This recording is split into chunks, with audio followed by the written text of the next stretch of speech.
Good morning. Nagpalit ako ng hydrobox. Mahirap pala tanggalin. Binaba pa yung DIY lang. Binaba pa yung evaporator. Kailangan pa kasing nasa right side kasi yung nito, hydrobox. Pagsingkit.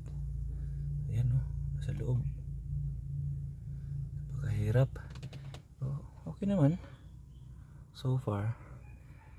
Anuhin mo lang yung konting diskarte lang paano matanggal.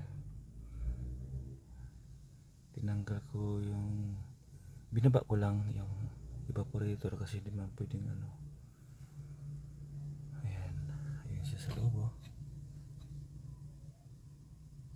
kalawang na. Ito talaga pag lumang sakyan. Ito ako ngayon. Nagpalit ako ng surplus Japan, hindi yung surplus na part out. Kasi nagpalit na ako nito surplus Pilipino lang isang buwan lang mahigit nasira na.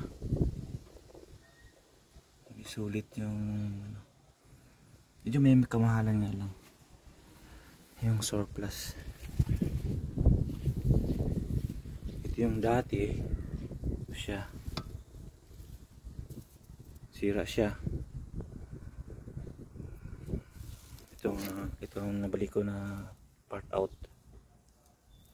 Yan ito yung part out, sira agad. Mukhang hindi pa nga sa kanya yung original yan. Ito kasing original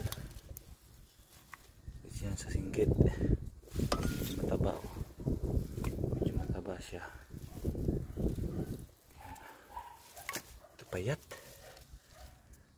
Sabi daw salpak naman, iba lang yung ito na. Bumili na ako ng surplus galing Japan. Medyo mataba nga lang siya pero kasyang kasya salpak yan naman, press lang mounting. Ito niliuhan, sinukat ko na. Ayan na siya.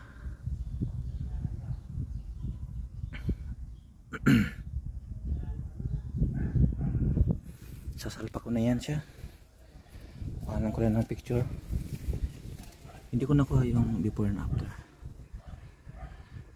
Sige lang, cut off mo na.